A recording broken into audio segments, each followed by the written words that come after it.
अलिफ लैला, हुस्न आरा, हर दिल अजीज, हीरे हयात, बेनजीर, मार के आरा और नूर जहां जितने खूबसूरत नाम उतने ही खूबसूरत ये आम मलिहाबाद में पाए जाते हैं। ये एक नवाबी क्षेत्र रहा है सर। नवाबी क्षेत्र में नवाब लोगों ने एक से एक बेहतरीन नाम, जिनका नाम भी लोग नहीं जानते हैं, वो लगाए हुए थे। इनको विकसित करने वाले यहाँ के बागवान इनके स्वाद और गुणों से परिचित हैं। लेकिन इसका दूसरा पक्ष ये है कि ऐसे बागवानों की संख्या बहुत ही कम है जो इनके बारे में जानते हैं। मलिहाबाद में सैकड़ों अव्यवसायी किस्में बागों में पाई जाती हैं। यहाँ पर एक ही बाग में कई सारी किस्में लगाने का प्रचलन रहा है। आमतौर पर लोग अपने शौक के लिए कई कई किस्में विभिन्न स्थानों से इकट्ठा करके एक ही बाग में लगाते थे। 20वीं सदी में आम के शौकीन लोगों ने आम की किस्मों को दूर दूर से लाने के लिए भरपूर प्रयास किए। मुर्शिदाबाद और हैदराबाद जैसी जगहों से सैकड़ों रुपए में खरीद कर आम की नई नई किस्में लाई गईं और उन्हें बागों में लगाया गया। मलिहाबाद के बागवानों के प्रयास का ही परिणाम है कि जौहरी सफेदा, गुलाब खास, शहद कुप्पी, उन्नापी गोला, जरदामिन, आमिन इब्राहिमपुर, आमिन, जाफरबाग, अर्ख ए गुलिस्तां जैसे आम बागों में अभी भी पाए जाते हैं। इन आमों के बारे में आम के शौकीन तो जानते हैं, लेकिन आम जनता ना इनके स्वाद और ना ही इनके गुणों से परिचित है। जिस तरह हमारे भिन्न भिन्न प्रकार के लोग हैं हमारे देश में, उसी तरह भिन्न भिन्न प्रकार के आम भी हैं, जिसकी वैरायटी हमें देखकर बहुत अच्छा लगता है और हम इसको खूब एंजॉय के साथ खाते हैं। इस क्षेत्र की तरह तरह की किस्में, जिनमें दशहरी, लखनऊआ सफेदा और चौसा प्रमुख हैं, देश को इन नायाब किस्मों से परिचित कराने का श्रेय मलिहाबाद के बागवानों को ही जाता है।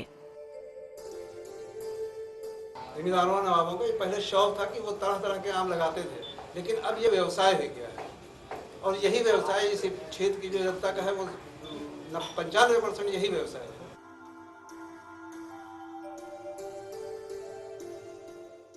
उत्तर भारत का आम व्यवसाय दशहरी जैसी किस्म पर काफी कुछ निर्भर करता है। चूंकि लोग दशहरी के स्वाद और गुणों से परिचित हैं, इसलिए दूसरे किस्म के आमों पर उनकी नजर ही नहीं जाती। सवाल उठता है कि इतनी सारी किस्में कैसे विकसित हुईं, या इतनी सारी किस्मों के एक बाग में होने के क्या कारण हैं? दरअसल पुराने जमाने में लोग बीजू पौधे बाग लगाने के लिए प्रयोग में लाते थे।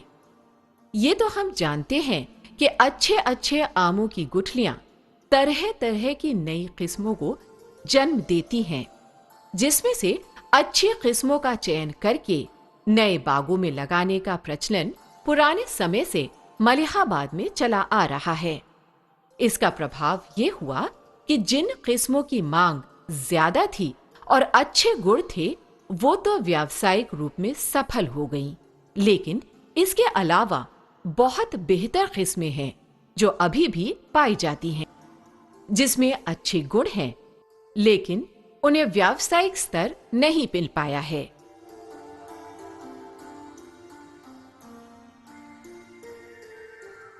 आम तौर पर इन किस्मों को देखने का मौका आपको वहां जरूर मिलेगा जहां मलिहाबाद के बागवान प्रदर्शनियों में इन किस्मों को प्रदर्शित करते हैं। लखनऊ के अलावा भारत के दूसरे क्षेत्रों में भी अब इन बागवानों की अनूठी किस्मों से लोग परिचित हो रहे हैं। ये व्यावसायिक किस्में मलिहाबाद के आसपास के क्षेत्र की जरूर हैं, लेकिन इनके कारण दूसरी कम पहचान वाली किस्में विलुप्त होती जा रही हैं। जो नए बाग लगाए जा रहे हैं वे आम तौर पर व्यावसायिक किस्मों के ही हैं।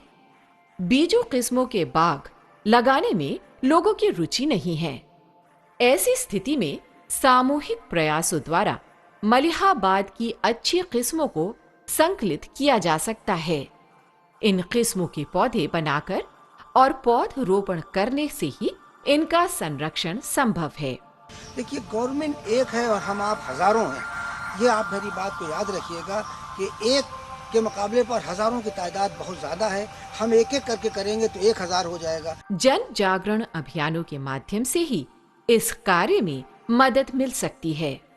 इस अभियान के तहत एक बागवान 1 या 2 किस्मों को संरक्षित करे तो मलिहाबाद के हजारों बागवानों के सामूहिक प्रयास से हजारों किस्मों को संरक्षित करने में सफलता मिलेगी और बागवानों का यह कदम निश्चित रूप से मलिहाबाद की अमूल्य धरोहर को सुरक्षित रखने में सहायक होगा।